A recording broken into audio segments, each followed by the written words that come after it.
خالد بن ولید کو احد کا معرکہ یاد آ رہا تھا اور ان کے دل پر بوجھ سا بڑھتا جا رہا تھا۔ اس کا گھوڑا چلا جا رہا تھا، وہ نشیبی جگہ سے گزر رہا تھا، اس لیے احد کی پہاڑی کی چوٹی اس کی نظروں سے اوجھل ہو گئی۔ اسے اپنے قبیلے کی عورتیں یاد آئیں جو قریش اور ان کے اتحادی قبائل کو جوش دلا رہی تھیں۔ خالد بن ولید کو یاد آیا کہ وہ مارکے کا نظارہ کرنے کے لیے ایک بلند جگہ چڑھ گیا تھا۔ اسے مسلمان عورتیں نظر آئیں۔ مسلمان اپنے جن زخمیوں کو پیچھے لاتے تھے انہیں عورتیں سنبھال لیتی، ان کی مرہم پٹی کرتی اور انہیں پانی پلاتی۔ مسلمانوں کے ساتھ 14 عورتیں تھیں جن میں حضرت فاطمہ رضی اللہ تعالی عنہا بھی تھی۔ پھر یوں ہوا کہ قلیل تعداد مجاہدین کثیر تعداد کفار پر غالب آ گئے۔ قریش کا پرچم بردار گرا تو کسی اور نے پرچم اٹھا لیا، وہ بھی گرا۔ پرچم کئی بار گرا، آخر میں ایک غلام نے پرچم اٹھا کر اونچا کیا لیکن وہ بھی مارا گیا۔ پھر مسلمانوں نے قریش کو پرچم اٹھانے کی مہلت نہ دی، قریش کے جذبے جواب دے گئے۔ خالد نے ان کی پسپائی دیکھی اور یہ بھی دیکھا کہ مسلمان ان کا تعاقب کر رہے ہیں۔ قریش اپنے کیمپ میں بھی نہ ٹھہرے، اپنا مال و اسباب چھوڑ کر افراتفری کے عالم میں بھاگ گئے۔ یہاں سے جنگ کے بعد کا مرحلہ شروع ہو گیا۔ مسلمانوں نے فتح کی خوشی میں اور انتقامی جذبے کے تحت قریش کے کیمپ کو لوٹنا شروع کر دیا۔ وہ فتح و نصرت کے نعرے لگا رہے تھے۔ قریش ایسے بوکھلا کر بھاگے کہ انہیں اپنی عورتوں کا بھی خیال نہ رہا۔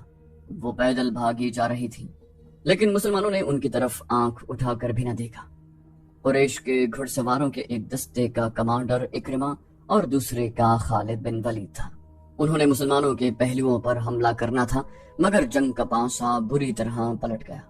اکرمہ اور خالد نے پھر بھی اپنے اپنے سواروں کو وہیں رکھا جہاں انہیں تیاری کی حالت میں کھڑا کیا گیا تھا۔ خالد کو اس کیفیت میں بھی توقع تھی کہ وہ شکست کو فتح میں بدل دے گا، لیکن جس راستے سے اسے گزرنا تھا وہاں مسلمان تیر انداز تیار کھڑے تھے۔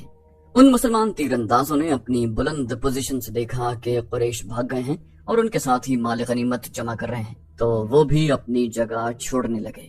ان کے کمانڈر عبداللہ بن جبیر رضی اللہ عنہ نے انہیں کہا کہ اپنے رسول اللہ صلی اللہ علیہ وسلم کی حکم عدولی نہ کرو۔ آپ علیہ السلام کا حکم ہے کہ آپ کی اجازت کے بغیر یہاں سے کوئی نہ ہٹے۔ تیر انداز شور مچاتے ہوئے پہاڑی سے اترنے لگے۔ جنگ ختم ہو گئی ہے، مال غنیمت مال غنیمت، فتح ہماری ہے۔ عبداللہ بن جبیر رضی اللہ عنہ کے ساتھ صرف 9 تیر انداز رہ گئے تھے۔ خالد بن ولید نے جب یہ منظر دیکھا تو اسے ایسا لگا جیسے خواب دیکھ رہا ہو۔ وہ یہی چاہتا تھا، وہ تیر اندازوں کو دیکھتا رہا۔ جب وہ قریش کے کیمپ میں پہنچ گئے تو اس نے اس پہاڑی پر حملہ کر دیا جہاں پر عبداللہ بن جبیر رضی اللہ عنہ اور ان کے 9 تیر انداز رہ گئے تھے۔ خالد بن ولید انہیں نظر انداز بھی کر سکتا تھا لیکن ان سے وہ انتقام لینا چاہتا تھا۔ اس کے گھڑ سوار پہاڑی پر چڑھتے جا رہے تھے، اوپر سے تیر انداز تیزی سے تیر برسا رہے تھے۔ اکرمہ نے خالد کو پہاڑی پر حملہ کرتے دیکھا تو وہ بھی اپنے سوار دستے کو وہیں لے گیا اور اس کے گھوڑے ہر طرف سے اوپر چڑھنے لگے۔ سواروں کے پاس بھی تیر کمانیں تھیں، وہ اوپر کو تیر چلا رہے تھے لیکن اتنے گھڑ سواروں کو روکنا اوپر والوں کے لیے ممکن نہ تھا۔ سوار اوپر چلے گئے، تیر انداز دست بدست لڑائی بھی لڑے اور سب زخمی ہو کر گرے۔ خالد نے زخمیوں کو پہاڑی سے نیچے پھینک دیا، عبداللہ بن جبیر بھی شہید ہو گئے۔ وہاں سے خالد اور اکرمہ نے اپنے گھڑ سواروں کو اتارا اور اس مقام پر آ گئے جہاں سے مسلمانوں نے لڑائی کی ابتدا کی تھی۔ خالد بن ولید کے حکم پر دونوں نے مل کر مسلمانوں پر حملہ کر دیا۔ مسلمان لڑنے کی حالت میں نہیں تھے لیکن رسول کریم صلی اللہ علیہ وسلم نے مجاہدین کی کچھ تعداد کو اپنے ساتھ رکھا ہوا تھا۔ یہ مجاہدین گھڑ سواروں کے مقابلے میں ڈٹ گئے۔ قریش کے ساتھ جو عورتیں آئی تھیں وہ بھاگ گئی لیکن امرا نام کی ایک عورت وہیں کہیں چھپ گئی تھی۔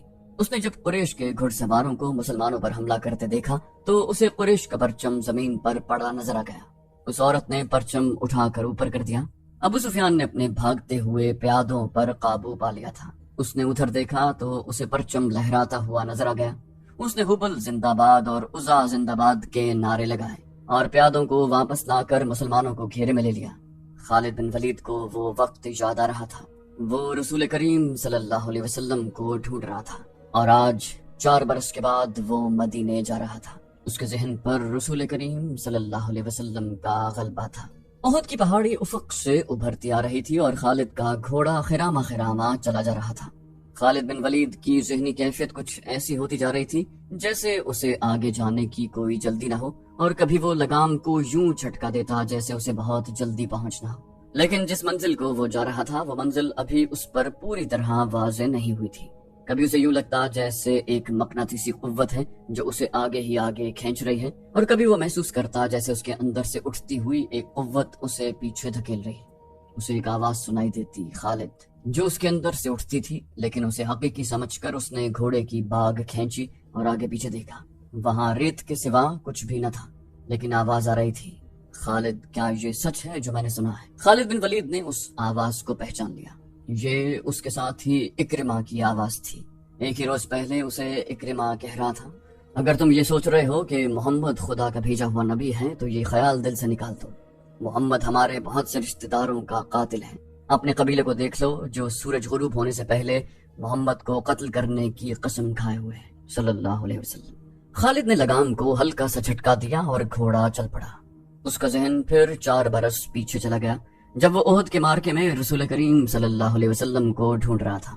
وہ قریش کی اس قسم کو پورا کرنے کا عزم لیے ہوئے تھا کہ رسول اللہ صلی اللہ علیہ وسلم کو سورج غروب ہونے سے پہلے قتل کرنا ہے۔ اسے یاد آ رہا تھا کہ مسلمانوں کے تیر اندازوں نے جب پہاڑی چھوڑ دی تھی تو اس نے اس پہاڑی پر حملہ کر کے عبداللہ بن جبیر رضی اللہ عنہ اور ان کے 9 تیر اندازوں کو جو رسول اللہ صلی اللہ علیہ وسلم کے حکم کی پیروی کرتے ہوئے وہاں رہ گئے تھے ختم کیا تھا۔ مسلمانوں کے ہاتھوں سے بھاگے ہوئے قریش پھر واپس آ گئے تھے اور انہوں نے اپنے آپ کو منظم کر لیا تھا۔ مسلمان جمار کا ہار چکے تھے اور یہ اپنے رسول اللہ صلی اللہ علیہ وسلم کی حکم عدولی کا نتیجہ تھا۔ خالد بن ولید اور ابو جہل کا بیٹا اکرمہ فن حرب و ضرب کے ماہر تھے۔ ان کے لیے ایک ایک مسلمان کو قتل کرنا اب مشکل نہیں رہا تھا۔ خالد بن ولید دیکھ رہا تھا کہ مسلمان 2 حصوں میں بٹ گئے تھے۔ بڑا حصہ الگ تھا جو اپنے کمانڈر رسول کریم صلی اللہ علیہ وسلم سے کٹ گیا تھا۔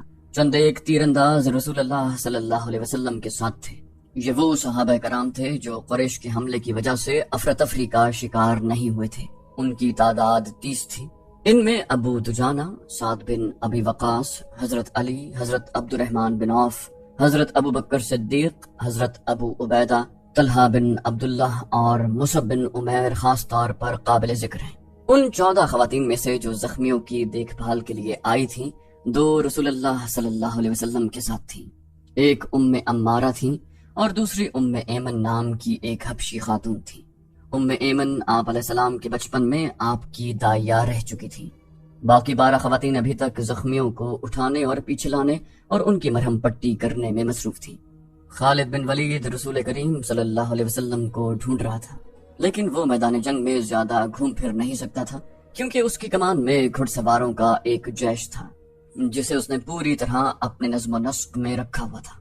وہ اندھا دھند حملے کا قائل تھا۔ اس کا اصول تھا کہ دشمن کی ایسی رگ پر ضرب لگاؤ کہ دوسری ضرب سے پہلے وہ گھٹنے ٹیک دے۔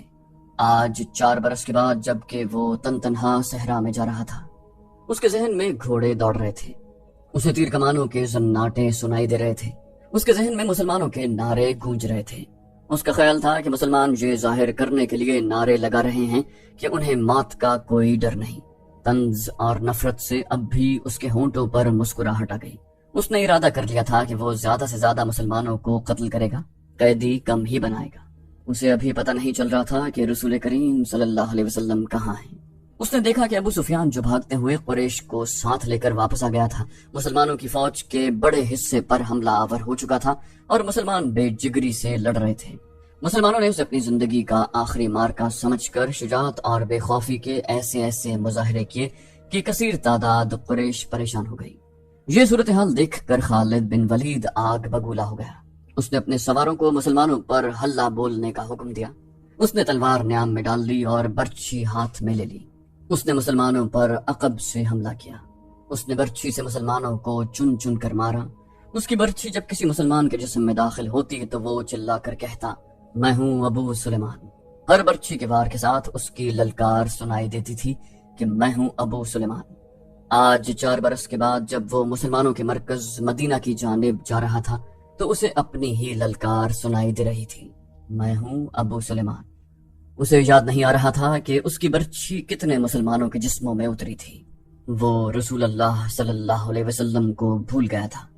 تھوڑی دیر بعد اسے پتہ چلا کہ مسلمان اپنے نبی صلی اللہ علیہ وسلم کی کمان سے نکل چکے ہیں اور اکرمہ مسلمانوں کے نبی علیہ السلام کی طرف چلا گیا ہے۔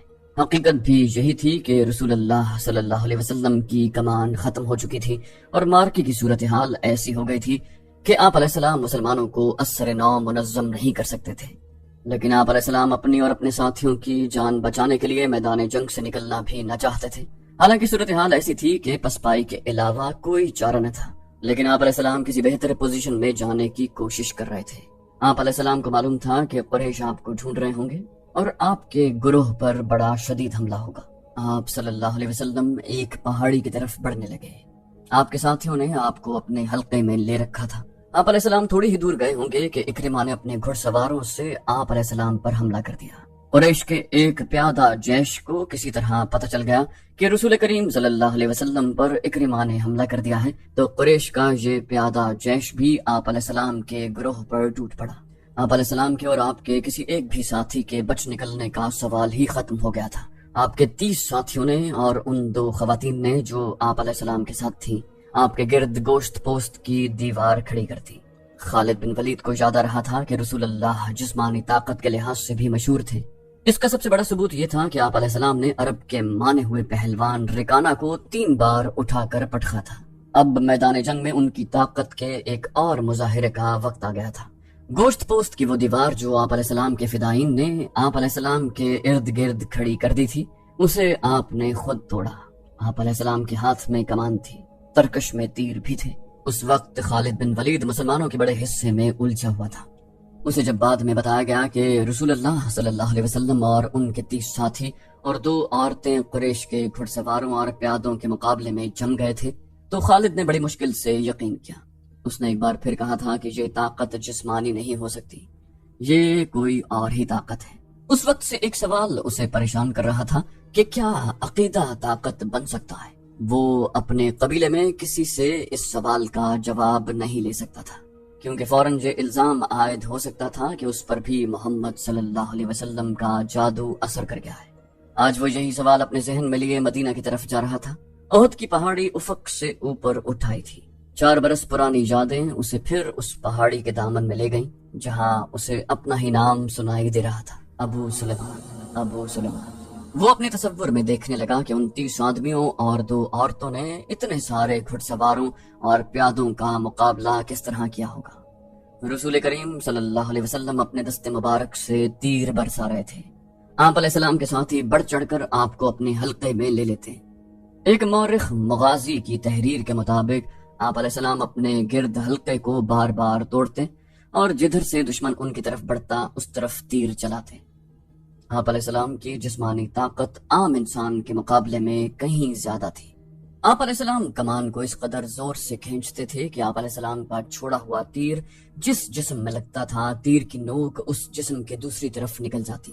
آپ علیہ السلام نے اس قدر تیر چلائے تھے کہ ایک تیر چلانے کے لیے آپ علیہ السلام نے کمان کو کھینچا تو کمان ٹوٹ گئی۔ آپ علیہ السلام نے اپنے ترکش میں بچے ہوئے تیر سعد بن ابی وقاص رضی اللہ تعالی عنہ کو دے دیے۔ سعد بن ابی وقاص کے نشانے کا کوئی بھی مقابلہ نہیں کر سکتا تھا۔ خود آپ علیہ السلام بھی سعد رضی اللہ عنہ کے نشانے کو تسلیم کرتے تھے۔ ادھر مسلمان ابو سفیان اور خالد کے ہاتھوں کٹ رہے تھے اور خون کا آخری قطرہ بہ جانے تک مقابلہ کر رہے تھے۔ ادھر آپ علیہ السلام کے 30 فدائین اور 2 خواتین کی بے جگری کا یہ عالم تھا جیسے ان کے جسم نہیں، ان کی روحیں لڑ رہی ہوں۔ مشہور مورخ طبری لکھتا ہے کہ ایک مسلمان نے بیک وقت 4 5 قریش کا مقابلہ کیا۔ ان کا انداز ایسا دہشتناک تھا کہ قریش پیچھے ہٹ جاتے یا ان پر حملہ کرنے والا اکیلا مسلمان زخموں سے چور ہو کر گر پڑتا۔ قریش نے جب رسول کریم صلی اللہ علیہ وسلم کے فدائین کی شجاعت کا یہ عالم دیکھا تو کچھ پیچھے ہٹ کر ان پر تیروں کے ساتھ پتھر بھی برسانے لگے۔ اس کے ساتھ ہی قریش کے چندے گھڑ سوار سرپٹ گھوڑے دوڑاتے آپ علیہ السلام پر حملہ ہوئے، لیکن آپ علیہ السلام کے ساتھیوں کے تیر ان کے جسموں میں اتر کر انہیں واپس چلے جانے پر مجبور کر دیتے۔ اس صورتحال سے بچنے کے لیے قریش نے چاروں طرف سے تیروں اور پتھروں کا مہ برسا دیا۔ خالد بن ولید کو اکرمہ نے بتایا تھا کہ ابو دجانہ محمد صلی اللہ علیہ وسلم کے آگے جا کھڑے ہوئے، ان کی پیٹھ دشمن کی طرف تھی۔ ابو دجانہ بیک وقت 2 کام کر رہے تھے، ایک یہ کہ وہ اپنے تیر سعد بن ابی وقاص کو دیتے جا رہے تھے اور ساتھ بڑی تیزی سے تیر برسا رہے تھے۔ اس کے ساتھ ہی ابو دجانہ محمد صلی اللہ علیہ وسلم کو تیروں سے بچانے کی کوشش کر رہے تھے۔ تیروں اور پتھروں کی بارش میں کوئی نہ دیکھ سکا کہ ابو دجانہ کس حال میں ہے۔ جب ابو دجانہ گر پڑے تو اس وقت دیکھا کہ ان کی پیٹھ میں اتنے تیر اتر گئے تھے کہ ان کی پیٹھ خارپشت کی پیٹھ لگتی تھی۔ رسول اکرم صلی اللہ علیہ وسلم کو بچانے کے لیے آپ علیہ السلام کے کئی ساتھیوں نے جان دے دی، لیکن اکرمہ اور اس کے گھڑ سواروں اور پیادوں پر اتنی دہشت طاری ہو چکی تھی کہ وہ پیچھے ہٹ گئے۔ قریش تھک بھی گئے تھے۔ رسول کریم صلی اللہ علیہ وسلم نے اپنے ساتھیوں کا جائزہ لیا۔ ہر طرف خون ہی خون تھا، لیکن زخمیوں کو اٹھانے اور مرہم پٹی کرنے کا موقع نہ ملا۔ دشمن ایک اور حلہ بولنے کے لیے پیچھے ہٹا۔ رسول اکرم صلی اللہ علیہ وسلم نے اپنے ساتھیوں سے کہا، مجھے قریش کے ایک اور آدمی کا انتظار ہے۔ آپ علیہ السلام کے ایک صحابی نے پوچھا، کون ہے وہ یا رسول اللہ؟ کیا وہ ہماری مدد کو آ رہا ہے؟ آپ علیہ السلام نے فرمایا، نہیں، وہ مجھے قتل کرنے آئے گا، اسے اب تک آ جانا چاہیے۔ صحابی نے پوچھا، لیکن وہ ہے کون؟ آپ علیہ السلام نے فرمایا، ابی بن خلف۔ ابی بن خلف رسول کریم صلی اللہ علیہ وسلم کے کٹر مخالفین میں سے تھا۔ وہ مدینے کا رہنے والا تھا۔ اسے جب پتہ چلا کہ رسول اللہ صلی اللہ علیہ وسلم نے نبوت کا دعویٰ کیا ہے تو ایک روز وہ آپ علیہ السلام کے پاس آیا اور اس نے آپ علیہ السلام کا مذاق اڑایا۔ آپ علیہ السلام نے تحمل اور بردباری سے اسے اسلام قبول کرنے کی دعوت دی۔ ابی بن خلف نے گستاخانہ لہجے میں کہا تھا، کیا تم مجھے اتنا کمزور سمجھتے ہو کہ میں تمہارے اس بے بنیاد عقیدے کو قبول کر لوں؟ میری بات غور سے سن لو محمد، کسی روز میرا گھوڑا دیکھ لینا، اسے میں اس وقت کے لیے موٹا تازہ کر رہا ہوں جب تم قریش کو پھر کبھی جنگ کے لیے للکارو گے۔ اب بدر کے خواب دیکھنے چھوڑ دو، میں اسی گھوڑے پر سوار ہوں گا اور تم مجھے میدان جنگ میں اپنے سامنے دیکھو گے، اور میں اپنے دیوتاؤں کی قسم کھا کر کہتا ہوں کہ تمہیں اپنے ہاتھوں قتل کروں گا۔ رسول خدا صلی اللہ علیہ وسلم نے مسکرا کر کہا تھا، ابی، زندگی اور موت اس اللہ کے اختیار میں ہے جس نے مجھے نبوت عطا فرمائی ہے اور مجھے گمراہ لوگوں کو سیدھے راستے پر لانے کا فرض سونپا ہے۔ ایسی بات منہ سے نہ نکالو جسے میرے اللہ کے سوا کوئی بھی پورا نہ کر سکے۔ یوں بھی تو ہو سکتا ہے کہ تم مجھے قتل کرنے آؤ اور تم میرے ہاتھوں قتل ہو جاؤ۔ ابی بن خلف رسول اللہ صلی اللہ علیہ وسلم کی اس بات پر طنزیہ ہنسی ہنس پڑا اور ہنستا ہوا چلا گیا۔ اب احد کے مارکے میں رسول اللہ صلی اللہ علیہ وسلم کو ابی بن خلف یاد آ گیا۔ جو ہی آپ علیہ السلام نے اس کا نام لیا تو دور سے ایک گھوڑا سرپٹ دوڑتا آیا۔ سب نے ادھر دیکھا۔ رسول اکرم صلی اللہ علیہ وسلم نے اپنے ساتھیوں سے کہا، میرے عزیز ساتھیوں، مجھے کچھ ایسا لگ رہا ہے جیسے یہ سوار جو ہماری طرف بڑھتا آ رہا ہے ابی ہی ہوگا۔ اگر وہ ابی ہی ہوا تو اسے روکنا نہیں، اسے میرے سامنے اور میرے قریب آنے دینا۔ مورخین واقعی مغازی اور ابن ہشام نے لکھا ہے کہ وہ سوار ابی بن خلف ہی تھا۔ اس نے للکار کر کہا، سنبھل جا محمد، ابی آ گیا ہے، یہ دیکھ میں اسی گھوڑے پر سوار ہوں جو تمہیں دکھایا تھا۔ رسول اللہ صلی اللہ علیہ وسلم کے ساتھیوں میں سے 3-4 نے آگے ہو کر کہا، ہمیں اجازت دیں کہ اسے ہم آپ کے قریب آنے تک ختم کر دیں۔ رسول اکرم صلی اللہ علیہ وسلم نے کہا، نہیں، اسے آنے دو، میرے قریب آنے دو، اسے راستہ دے دو۔ رسول کریم صلی اللہ علیہ وسلم کے سر پر زنجیروں والی خوات تھی۔ اس کی زنجیریں آپ علیہ السلام کے چہرے کے آگے اور دائیں بائیں لٹک رہی تھی۔ آپ علیہ السلام کے ہاتھ میں برچھی تھی اور تلوار نیام میں تھی۔ ابی کا گھوڑا قریب آ گیا تھا۔ رسول اللہ صلی اللہ علیہ وسلم نے للکار کر کہا، آگے آ جا ابی، میرے سوا تیرے ساتھ کوئی نہیں لڑے گا۔ ابی بن خلف نے اپنا گھوڑا قریب لا کر روکا اور تنزیہ کہا لگایا۔ اسے شاید پورا یقین تھا کہ وہ آپ علیہ السلام کو قتل کر دے گا۔ اس کی تلوار ابھی نیام میں تھی۔ آپ علیہ السلام اس کے قریب چلے گئے۔ وہ بڑے طاقتور گھوڑے پر تھا اور آپ علیہ السلام زمین پر۔ اس نے ابھی تلوار نکالی ہی تھی کہ آپ علیہ السلام نے آگے بڑھ کر اور اچھل کر اس پر برچھی کا وار کیا۔ وہ وار بچانے کے لیے ایک طرف کو جھک گیا لیکن وار خالی نہ گیا۔ آپ علیہ السلام کی برچھی کی انی اس کے دائیں کندھے پر ہنسلی کی ہڈی سے نیچے لگی۔ وہ گھوڑے سے گر پڑا اور اس کی پسلی ٹوٹ گئی۔ مورخ لکھتے ہیں کہ رسول خدا صلی اللہ علیہ وسلم کا وار اتنا کاری نہ تھا کہ ابی جیسا قوی ہیکل آدمی اٹھ نہ سکتا۔ رسول خدا صلی اللہ علیہ وسلم اس پر دوسرا وار کرنے کو دوڑے۔ وہ گھوڑے کی دوسری طرف گرا تھا۔ اس پر شاید دہشت طاری ہو گئی تھی یا آپ علیہ السلام کا وار اس کے لیے غیر متوقع تھا۔ وہ اٹھا اور اپنا گھوڑا وہیں چھوڑ کر بھاگ گیا۔ وہ چلاتا جا رہا تھا، محمد نے مجھے قتل کر دیا ہے، اے اہل قریش، محمد نے مجھے قتل کر دیا ہے۔ قریش کے کچھ آدمیوں نے اس کے زخم دیکھے تو اسے تسلی دی کہ اسے کسی نے قتل نہیں کیا، زخم بالکل معمولی ہیں، لیکن اس پر نہ جانے کیسی کیفیت طاری ہو گئی تھی کہ اس کی زبان سے یہی الفاظ نکلتے تھے: میں زندہ نہیں رہوں گا۔ محمد نے کہا تھا کہ میں اس کے ہاتھوں قتل ہو جاؤں گا۔ مورخ ابن ہشام نے یہاں تک لکھا ہے کہ ابی نے یہ الفاظ بھی کہے تھے: اگر محمد مجھ پر صرف تھوک دیتا تو بھی میں زندہ نہ رہ سکتا۔ جب احد کا معرکہ ختم ہو گیا تو ابی قریش کے ساتھ مکہ روانہ ہو گیا۔ راستے میں انہوں نے پڑاؤ کیا تو ابی مر گیا۔ خالد کو آج 4 برس کے بعد وہ وقت کل کی بات کی طرح یاد آ رہا تھا۔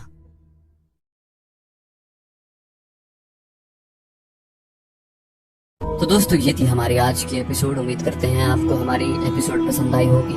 جانے سے پہلے اس ویڈیو کو لائک، شیئر اور کامنٹ کرنا مت بھولیے، اور اگر آپ ہمارے چینل پر نئے ہیں تو اسے سبسکرائب کیجیے اور بیل آئیکن پر کلک کیجیے تاکہ آپ کو تمام ویڈیوز فوراً ملتی رہیں۔ اگلی ویڈیو تک کے لیے اپنا خیال رکھیے۔ اللہ حافظ۔